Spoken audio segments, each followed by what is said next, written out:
You will hear a number of different recordings, and you will have to answer questions on what you hear. There will be time for you to read the instructions and questions, and you will have a chance to check your work. All the recordings will be played once only. The test is in 4 sections. At the end of the test, you will be given 10 minutes to transfer your answers to an answer sheet. Now turn to Section 1. Section 1.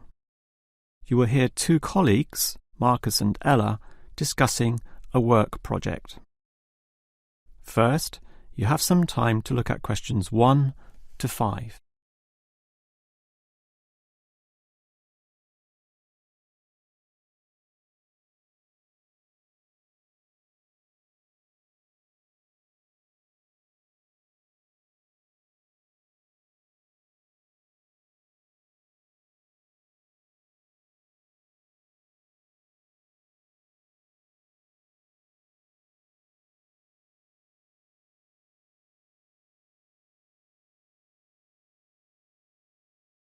Now we shall begin. You should answer the questions as you listen, because you will not hear the recording a second time. Now listen carefully and answer questions 1 to 5. Okay, Ella, as you know, the deadline for this project is the end of the month, so we'd better plan it well. Yes, I've already been thinking along those lines, and I've decided we should divide this project into 3 phases. The pre-phase, then Phase 1, and then Phase 2, with strict deadlines involved for each one. Given that we have to finish this quickly, that sounds good. Tell me more. The pre-phase is the simplest. We just need to allocate a space or a place to do our planning, and this space will need to be quite big. Sure, and we have to decide on the equipment needed as well. Remember the last project when we didn't have enough projectors to present our ideas? We lost lots of time there. Yes, that was a bad start. That's why, after the pre-phase is finished, I've allocated a mere 3 days for Phase 1. That will involve drawing the plans. We'll need Jenna to help us. And Marco. Yes, but not Susan. Susan is just far too busy to participate, as much as I'd like her in the team. Let's just take Fred instead. He'll do. Sure, Fred's not as experienced as Greg, but I agree he'll do fine for this job. Then it's straight into Phase 2, collecting, collating, analysing and preparing the final report. Can we do that in 5 days? I think that's optimistic, which is why I scheduled 6. That's almost a week. Do we have that much time? We do, and with the right people, 6 days should see the job done. Who are the people for this phase? Arthur and Rob, right? No, Arthur's got other things to do, and Rob's on leave, so Mike alone will be the main man on this part. He's done it before, so it should be fine. But he may need some help with the smaller tasks. Someone who is good with detail and procedures. Peter's not free at the moment, so I can arrange Leo to chip in some time and advice. Leo's very useful, particularly under pressure. And that's everything sorted. Well done, Ella. This report should certainly be ready in time. Before you hear the rest of the conversation, you have some time to look at questions 6 to 10.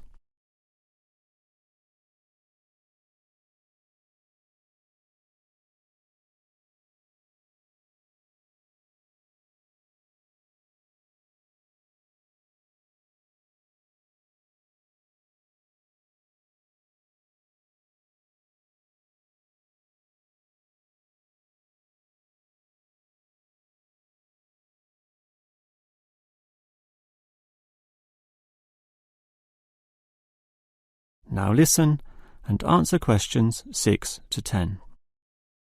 Okay, Ella, you've done a good job with the basic time frame of this project, but what about specifics? What sort of specifics? Well, things like information gathering. Are we going to use questionnaires like we did last time? I was thinking of using the internet to ask people to give their views, but you often get such silly responses when you do that. I'm of the view that the best way to find out things is to ask people directly, so that's what we'll do. Okay, but that will take longer. We'll probably even have to do some of the work at home. No, I don't think so, as long as we stay back at work for some after-hours meetings. Well, that's better than coming in early. No one functions well in the morning. Also, the final report will need at least 2 appendices. Not only that, we'll have to attach a small booklet to the end, containing printouts of the relevant parts from all the foreign websites we accessed. That will take even more time. Are you sure we can meet this deadline? Yep, I've worked it all out and I'm confident we can do it. Phase 1 should be finished by the 5th, leaving Phase 2 to begin about the 8th or 9th. Now, there's a public holiday on the 10th, meaning that everything should be able to be submitted on the 15th. And after that, we can relax and celebrate on the 25th when the design division gives us approval to go ahead. Ha! You're assuming that the design division will approve this, and that's not guaranteed at all. Oh, come on, Marcus, be positive. You know this should be approved. In fact, I'm even planning the celebration when this is all over. Oh yeah? What's on the agenda then? Well, we definitely don't want to party in the office, do we? We'll want to get away from this place, and we're all too busy with our own lives and families to find a mutual time free for a dinner party. So I thought we'd just buy some nice expensive gifts for everyone who participated. We can just give these to the people here in the office. That sounds fine to me, but make sure they're not too expensive. The budget department will never approve the cost. Don't worry, I know how much I can get away with. All right, I'll leave that with you. That is the end of Section 1. You now have half a minute to check your answers.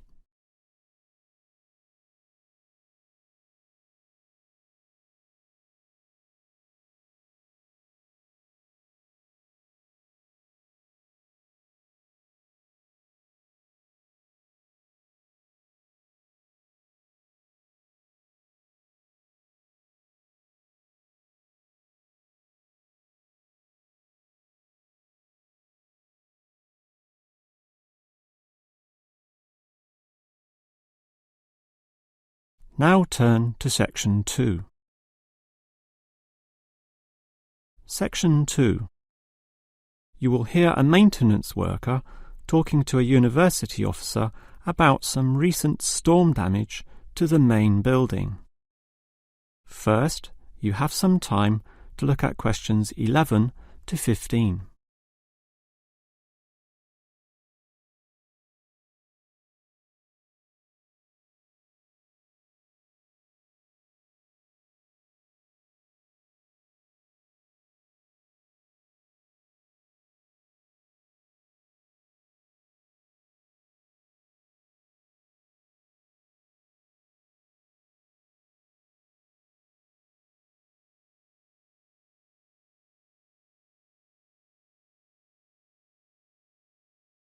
Now listen carefully and answer questions 11 to 15.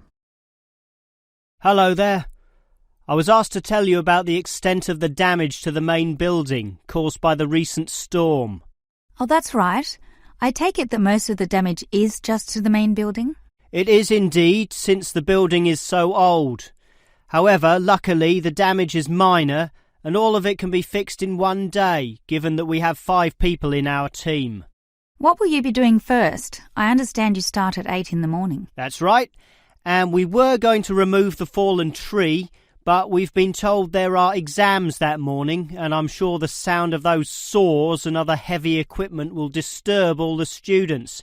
So instead we'll fix that leaky roof. That's a 4-hour job, since it involves substantial repair, not like fixing broken windows, which can be done quite quickly. So you'll fix the broken window after that, from midday? We could do that, but since we'll be working in the ceiling, it's more logical to get rid of those birds' nests there.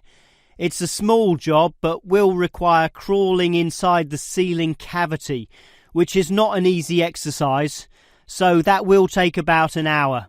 But this is good, since by that time the exams should be over, and we can address that tree which has been blown over. After our 1-hour lunch break, of course. It will be quite noisy dealing with that, but it will be finished by 3 o'clock. Some of our staff will then leave to fix things on another site. An office nearby needs a new window. But 2 of us, including myself, will remain here to paint over that discoloured patch of wall in your office. Oh, good. It looks so horrible at the moment. Well, we'll certainly make it look good once again. And in the last hour of our working day, we'll fix up that problem with the wiring. Apparently the power doesn't go to one of the classrooms. Probably some water has gotten into the fuse box, so we'll just change a few wires and clean up the moisture, and it should be fine. Before you hear the rest of the talk, you have some time to look at questions 16 to 20.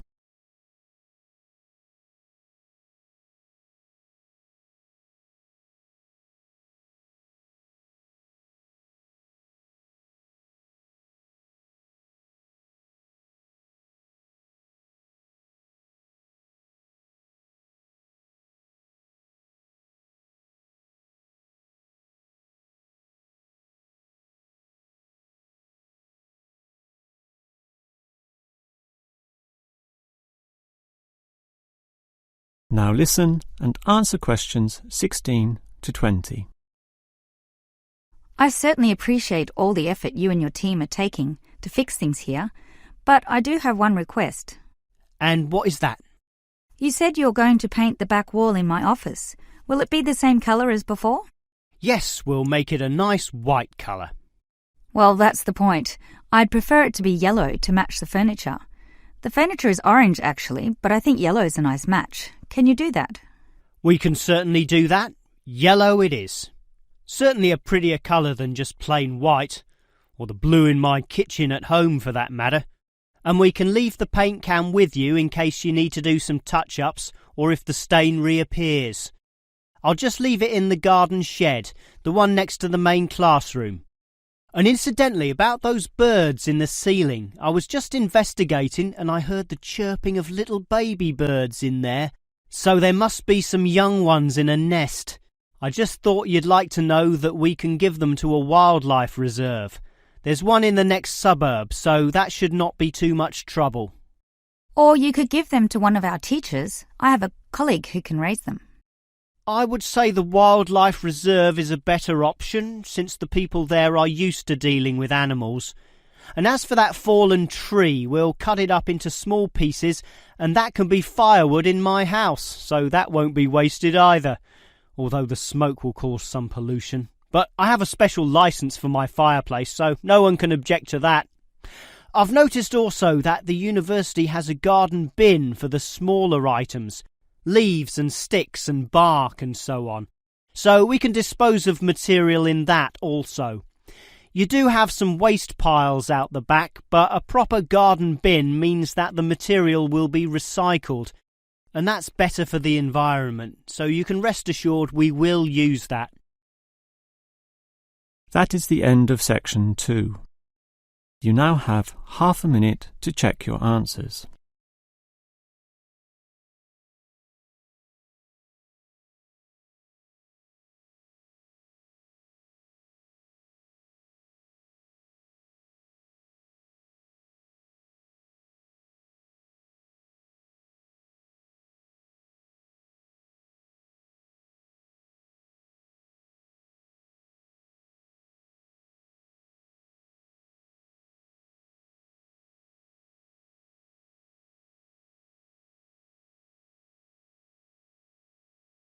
Now turn to section 3. Section 3. You will hear 3 students, Steve, David and Susan, discussing the different courses they attend. First, you have some time to look at questions 21 to 26.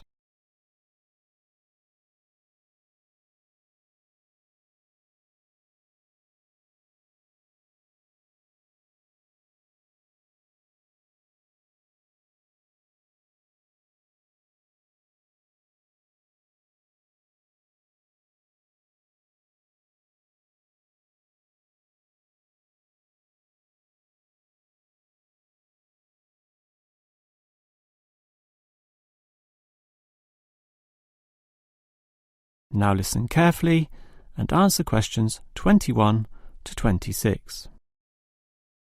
Well, gentlemen, we've almost finished our second semester at this university.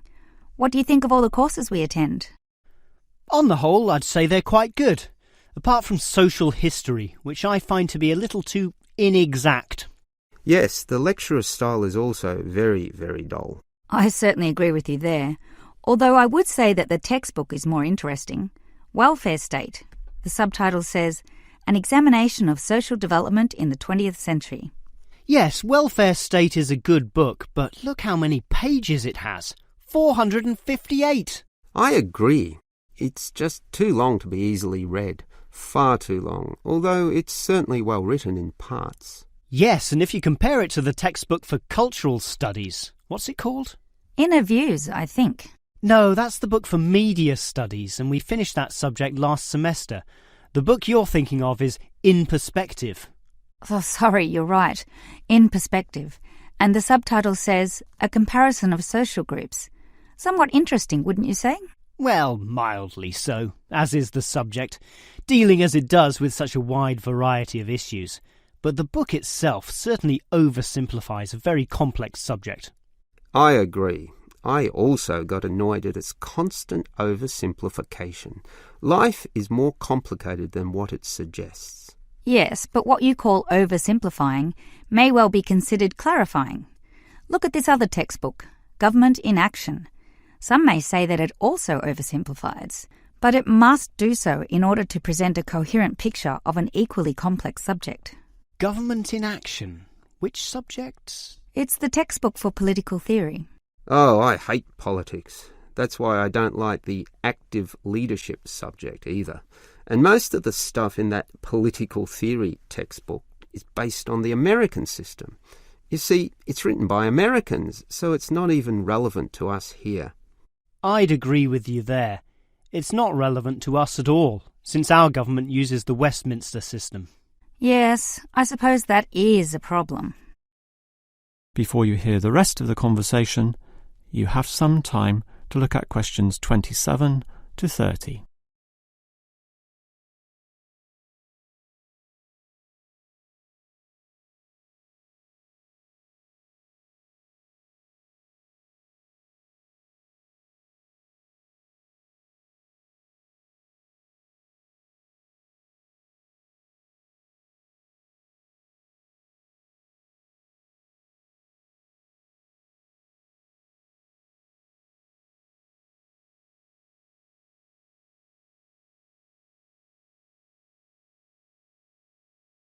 Now listen and answer questions 27 to 30.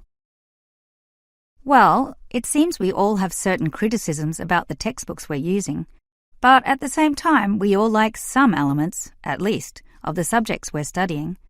What's your favourite subject, David? I'm not sure. I like political theory, but... Cultural studies is by far the best, even better than political theory, which I also like, but just not as much. Why do you say that, Steve? I was thinking perhaps social history is worth considering as best. Social history is good, but I made my choice because the subject is relevant to this modern society. But so is social history, and I like the historical element, which the other subjects lack. Even political theory examines history only briefly and in a very narrow way, so I'd say social history is the most rewarding for me. What about you, Susan? I think social history is certainly very good, but political theory is, in fact, the best, since basically every human system boils down to politics. So, despite a certain irrelevancy in the details, the basic message remains as relevant as ever. Oh, Susan, you can't be serious. Let's ask Olive again. She's over there. Olive! Which subject do you think is the best? Ah, a difficult question. I'm very interested in culture, so cultural studies is certainly my cup of tea. But I'm politically active also, and hope to pursue this as a career. So political theory would be the one I'd pick. I don't believe it. Even with that irrelevant textbook? Don't listen to him, Olive. You have a right to your own opinion. That is the end of section 3. You now have half a minute to check your answers.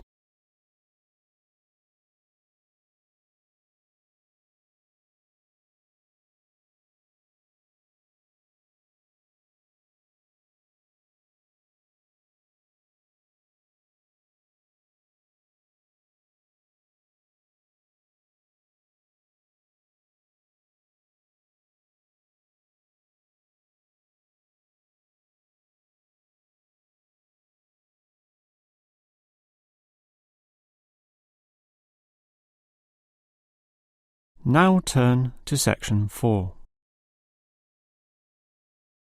Section 4. You will hear a lecturer talking about the movement of population towards cities. First, you have some time to look at questions 31 and 32.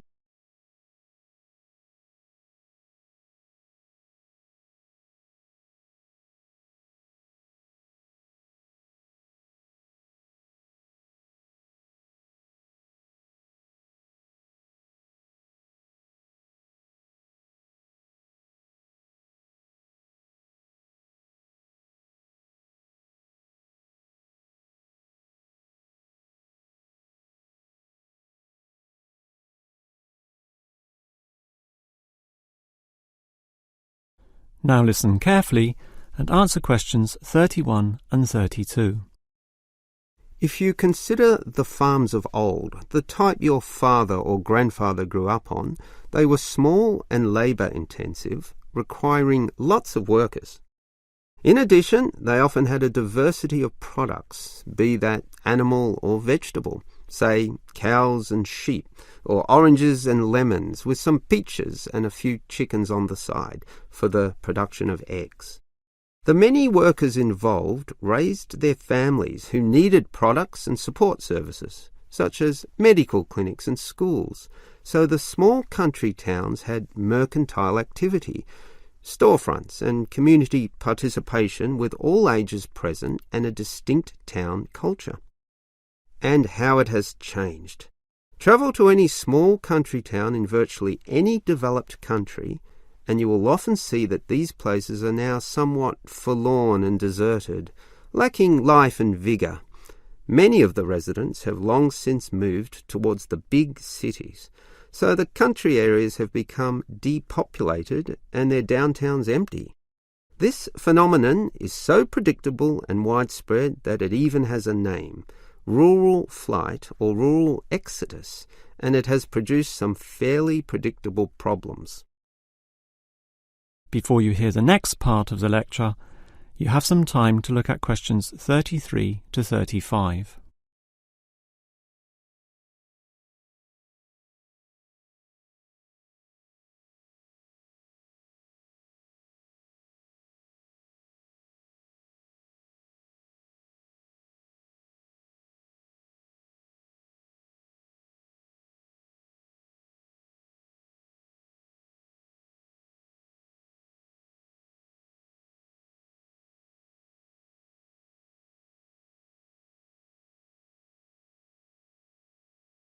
Now listen and answer questions 33 to 35.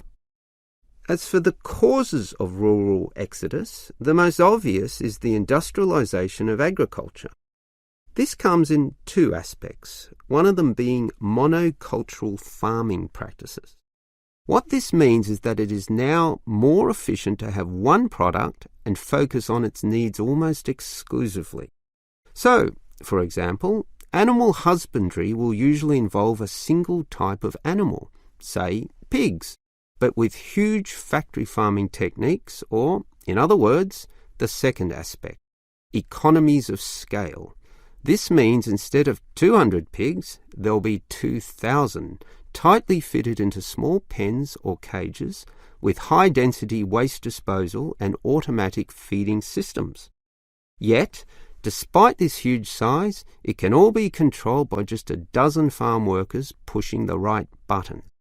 You might not like it, but in a competitive market, the cheaper the overheads, the better, and one can't argue with market economics. It's simply the way of the modern world, and it has changed the face of rural districts, mostly for the worst. Before you hear the rest of the lecture, you have some time to look at questions 36 to 40.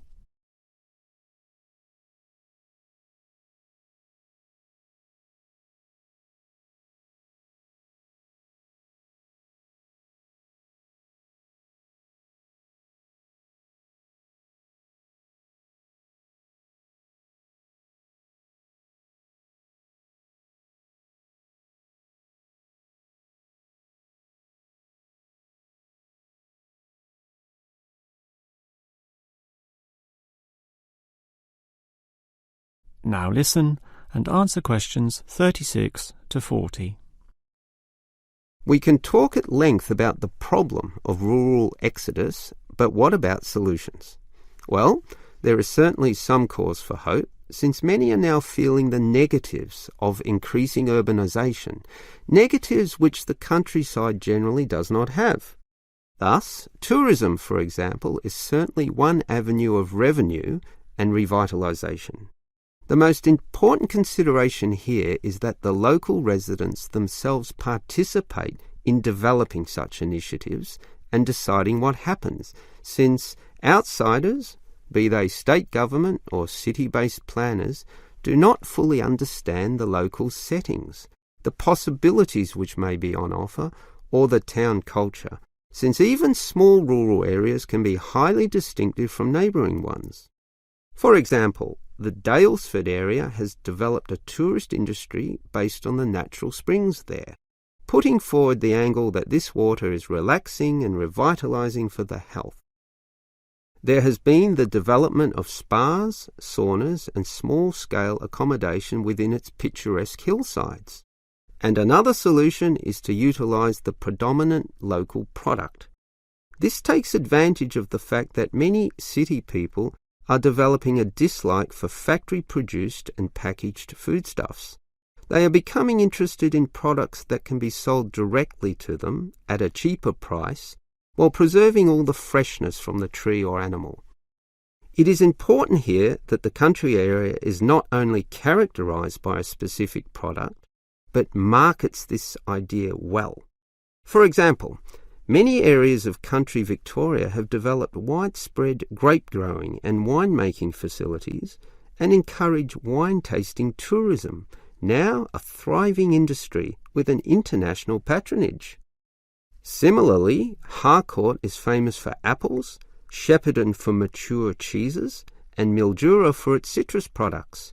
Such strategies, done well, give hope that rural areas can revitalise somewhat and once again be lively and interesting places to live in. That is the end of section 4. You now have half a minute to check your answers.